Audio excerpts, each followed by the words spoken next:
ರಾಜಕೀಯ ಭವಿಷ್ಯಕ್ಕೆ ಮುನ್ನುಡಿ ಬರೆಯುವಂತಹ ಚುನಾವಣಾ ಫಲಿತಾಂಶ. ಸಿ ಇದು ಯಾರು ಹೇಳಿದರು ನಿಮಗೆ?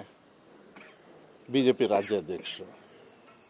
ಅವ್ರಿಗೇನು ಚಾಳಿ ಇದೆ? ಅವರಿಗೆ 136 ಜನರು ಗೆದ್ದು ಅದನ್ನು ಹೋಗಿ ಹಳೆ ಚಾಳಿನ ಮತ್ತೆ ತರ್ತಕ್ಕಂಥದ್ದು ವ್ಯವಸ್ಥೆಯನ್ನು ಮಾಡೋದಾದರೆ ಐ ಥಿಂಕ್ ಅವ್ರಿಗೇನು ಎಷ್ಟು ದಡ್ಡರು ಅಂತ ಹೇಳಬೇಕು ನನಗಂತೂ ಗೊತ್ತಿಲ್ಲ ನನಗೆ. ಯಾಕೆಂದರೆ 136 ಜನರನ್ನ ಈ ರಾಜ್ಯದ ಜನರು ಮತ ಹಾಕಿ ಗೆಲ್ಲಿಸಿರೋದು BJP ಅವರು ವಿರುದ್ಧವಾಗಿ ಅವ್ರನ್ನ ಹೀನಾಯವಾಗಿ ಸೋಲಿಸಿ. ಸೊ ಇದನ್ನು ಆಗೋದಿಲ್ಲ.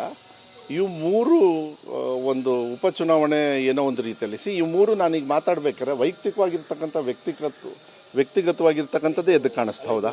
ಶಿಗ್ಗಾವೆ ಆಡಳಿತಕ್ಕೆ ಒಂದು ಮಾನದಂಡ ಆಗುತ್ತೆ. ರಾಜ್ಯದ ಜನರು ಒಪ್ಪಿದ್ದಾರೆ ಕಾಂಗ್ರೆಸ್ ಆಡಳಿತವನ್ನ ಇಲ್ವಾ ಅನ್ನೋದಕ್ಕೆ ಒಂದು ಮಾನದಂಡ ಆಗುತ್ತೆ.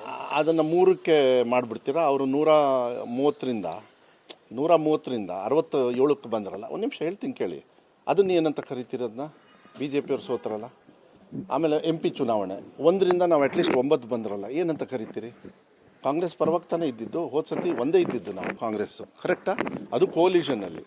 ಈ ಸತಿ ಸ್ವಂತ ಶಕ್ತಿ ಮೇಲೆ ಕೆಲವು ಕಡೆಗೆ ನಾವು ಶಿವಮೊಗ್ಗದಲ್ಲಿ ನಾನು ಸೋತಿರ್ಬೋದು, ಬಟ್ ಸಬ್ಸ್ಟ್ಯಾನ್ಷಿಯಲ್ ಮತ ತಗೊಂಡು ಸರ್ಕಾರನ ಭಾಳ ಸುಭದ್ರವಾಗಿ ತೊಗೊಂಡು ಬಂದಿದ್ದೀವಿ. ವರ್ಷದಿಂದ ನಾವು ಒಂದು ಹಂತಕ್ಕೆ ತಂದಿದ್ದೀವಿ. ಅದು ಪ್ರೋಗ್ರೆಸ್ ಆಗದೇ ಆಗ್ತದೆ. ನೀವು ಒಂದೇ ಸತಿಗೆ ಹಿಂಗೆ ಹೇಳೋದಕ್ಕಾಗೋದಿಲ್ಲ. ಅದು ತಪ್ಪಾಗ್ತದೆ. ಅದು 3 ಕ್ಷೇತ್ರ ನಿರ್ಧಾರ ಮಾಡಲ್ಲ ಸರ್ಕಾರದ.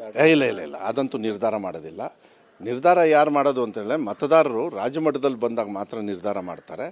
ಆಮೇಲೆ ಏನಾಗ್ತದೆ, ವಿರೋಧ ಪಕ್ಷದವರು ಹೇಳಿದ್ದೆ ಸುಳ್ಳನ್ನ ನಿಜ ಮಾಡೋದಕ್ಕೆ ಹೋಗ್ತಕ್ಕಂಥದ್ದು ಪ್ರಯತ್ನ ನಿಮ್ಮಂಥವ್ರ ಮಾಧ್ಯಮದನ್ನು ಉಪಯೋಗ ಮಾಡ್ಕೊಳ್ಳೋದು ಅದು ಸಹಜವಾಗಿರ್ತದೆ. ಅದು ವಿರೋಧ ಪಕ್ಷದವ್ರು ಮಾಡ್ತಾರೆ. ವಿರೋಧ ಪಕ್ಷದವ್ರು ಏನು ಮಾಡಬೇಕು, ಈ ಕೆಲಸ ಎಲ್ಲ ಬಿಟ್ಟು ನಾವು ಕೆಲಸ ಮಾಡ್ತಾ ಇದೀವಲ್ಲ ಅದನ್ನು ಪ್ರಶ್ನೆ ಮಾಡೋದು ಒಳ್ಳೆಯದು.